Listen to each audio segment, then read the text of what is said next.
Today we're going to talk about the brain structure. It's all in the names that you assign it. So there are some brain structure rules. Name things for what they do. Consider a prod dev test strategy. Use script managers and use them often. Find ways to manage your notes, scripts, and projects.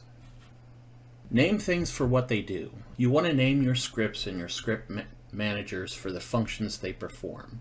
You don't want to leave the names in their default name that they come in EasyBuilder, and you don't want to make the names cryptic. You want to try and think about the name, think about it in terms of, would this make sense if a complete stranger was looking at my project and read the name of the script or looked at the name of the script manager? Would it make sense to them just reading it? Are they going to be able to make sense of it? And if it looks like it, if you think it wouldn't make sense to them, then odds are it's too cryptic, and it's not going to be a good choice. But also, you want to also consider the fact that whatever you name it, that name is going to come up. You're going to probably refer to that in some of your scripts too. So you may not want to give it a really long name. Like if you start considering, name it for what the script does. So if you think about it, okay, well, this script runs my walking routine, right? So let's say you name the script walking routine. That might be a little long of a name. Now, within EasyBuilder, you've got the cheat sheet, so you could always go to that to click on it, but, as you get better at scripting, you're going to be typing things out. So you may want to consider coming up with some shorthand for some of these, longer functions. You want it to make sense, but you also don't want to come up with a really long name either, right? You don't want to end up with like a paragraph long for the name of a script. You want it short and sweet, but you also want it to make sense and not be cryptic. Consider a prod dev test strategy. And this might sound foreign to a lot of you at first, but this just means keep your script managers for production clean with scripts that are completed, and create script managers specifically to keep scripts that are under development and scripts that are being tested. And so what we mean by that, what I mean by that is this prod dev test strategy comes from the IT technology world. So consider where you have script managers, where you have completed scripts that are, it's ready to run in your robot's brain. And then consider having a couple of script managers that are set aside just for some of your scripts that are under development, that are, kind of working, but maybe not 100%. And then have a script manager or two for your testing purposes, things that, maybe you got a script or two off of the forum, or you just have a couple of wild ideas, or you're coming up with some new ideas, things that are just purely for testing. So that way you're not intermixing scripts in your script managers otherwise. That's not a strategy that you have to do. I try to stick to that strategy, but you don't have to do that. You could just have, your script manager set up, and then sometimes what I do with my scripts is I will have, like a working version of a script, and then if I'm working on implementing some changes, I might create a test version of it and a development version of the script, and keep it all within the same script manager, rather than going off to a different one. And then once I've finalized my script, I'll delete what I don't need. So that's a different way you could do it. But I still maintain a script manager just for my test scripts and some of my development ones. And then once I have them ready to go, then I copy them over to my script managers that are specifically, going to stay around in my robot's brain for a while. Use your script managers and use them often. There's really no way around it when you're building a robot brain in EasyBuilder. You have to organize those scripts. You can't rely on creating individual little script boxes. Find ways to manage your notes, your scripts, and your projects. When you consider building a robot brain, it's going to require you to save a lot of notes, scripts, script ideas, project ideas, and you'll need ways to organize them. Now, some ways that I organize that information myself is I save scripts to text files, and I save them to a folder, and I manage a lot of my project ideas through Trello. It's an easy way you can create little project cards and keep notes under it. It's free to sign up for, and you can learn about that if you're interested in it.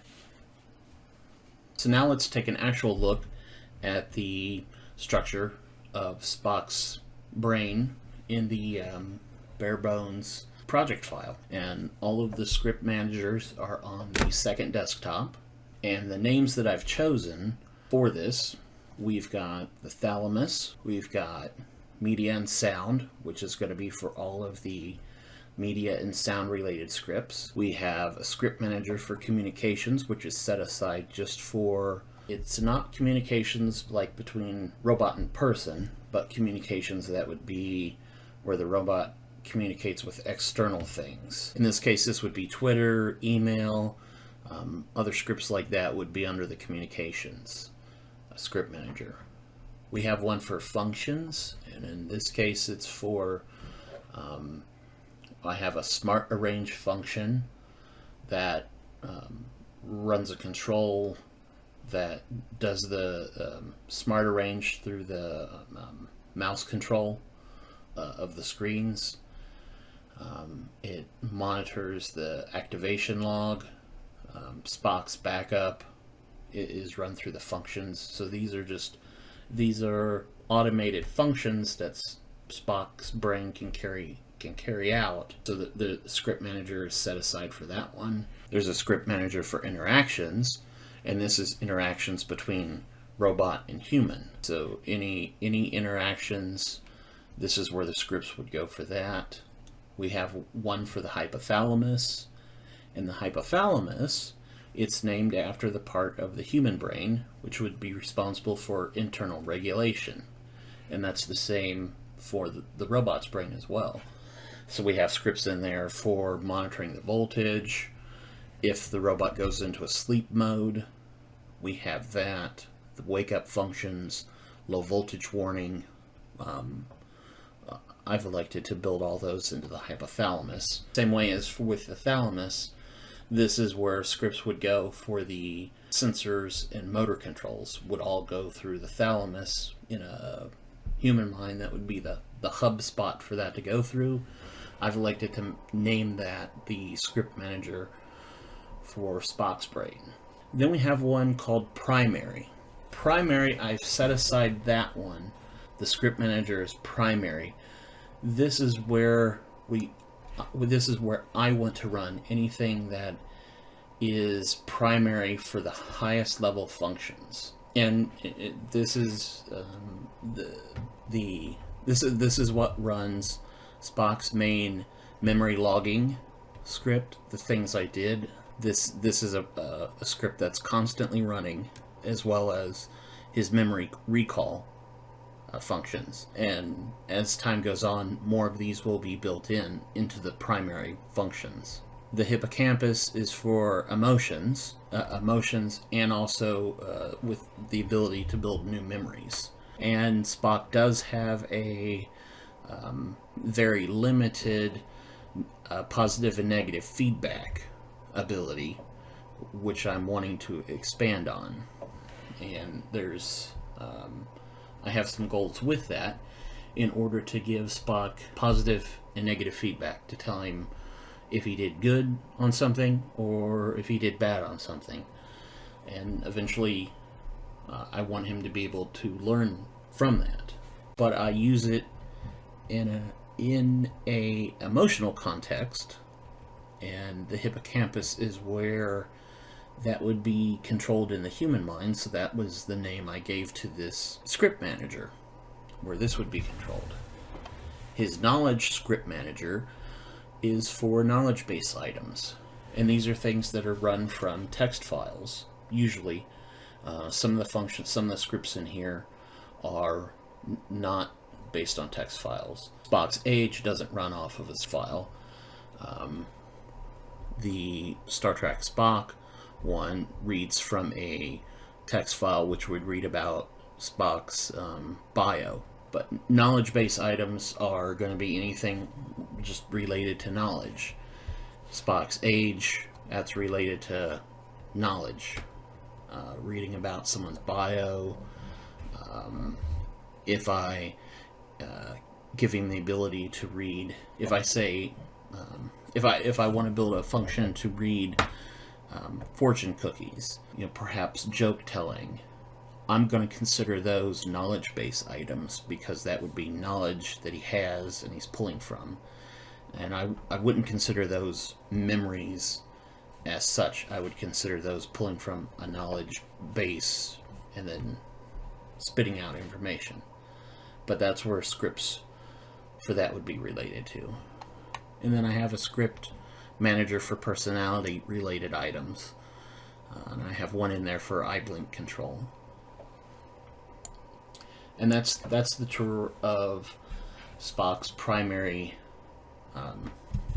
script managers.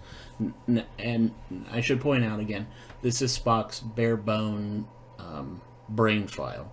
I have watered it down from the real one that I'm working with, because if I just gave you the real one I'm working with, it would be absolutely confusing, because I have so many more scripts in there, and actually I have more script managers in there, and I have a few more functions going on.